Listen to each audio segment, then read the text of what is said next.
Hi everyone, my name is Candice. I am a brand new reseller and I am here to tell you all the mistakes I'm making along the way so you don't have to. I had my first big haul a couple days ago. I say big haul, it wasn't a big haul. I spent 60 bucks. I got a handful of items. I went to 2 garage sales and an estate sale. And these are the 3 big mistakes that I made that I will fix going forward. 1, I learned. I took notes here for y'all. I did not take my own boxes or bags. I get out of the car and I go up to the first place I'm going to try and find stuff to sell. And I look around. First of all, everyone seems so professional there and I felt very intimidated, which was silly because, whatever. But anyways, they all had prepared themselves with boxes, banker boxes, and they were there with their bags, ready to carry all their goods, and I was not. So I went out of there with everything in my arms, just kind of waddling away. And I learned, I'm like, oh, okay, yeah, what did I think this was? Like TJ Maxx, where they were gonna give me a bag to carry all my goods in? No, okay. So bring your own box, bring your own bag. A banker's box is probably better, especially if you have valuables or breakables and stuff. That way you can kind of carry everything nicely.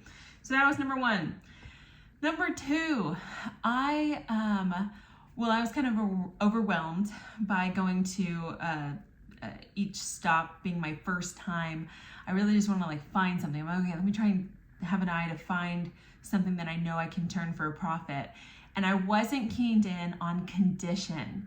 So not paying attention to condition of the item, which I'm finding as I continue to research the items in which I bought, is condition is everything, and it can make a really big price difference. Some stuff you can get in really poor condition and still make a profit, don't get me wrong.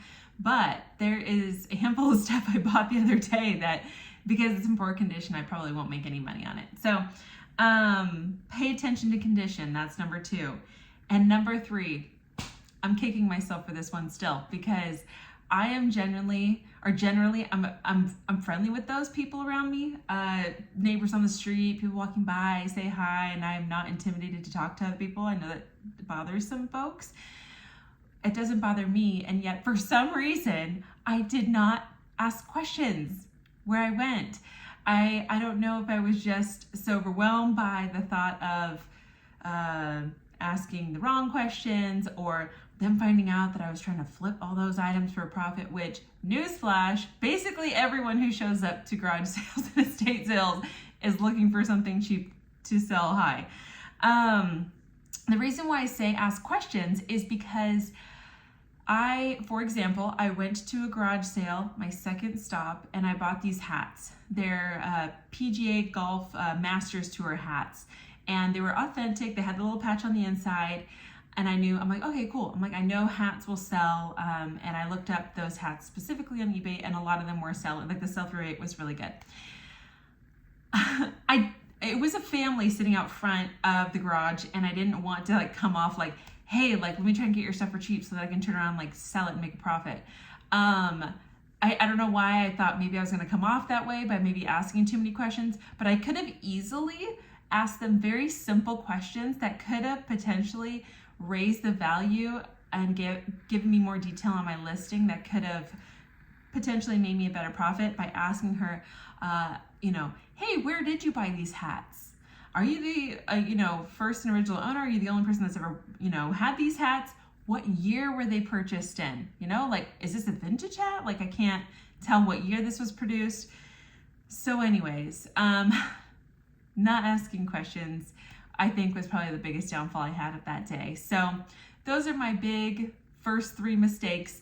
I am sure I will come back on here with more each time I do a haul. So stick around as you continue to watch me make all the mistakes along the way so you don't have to.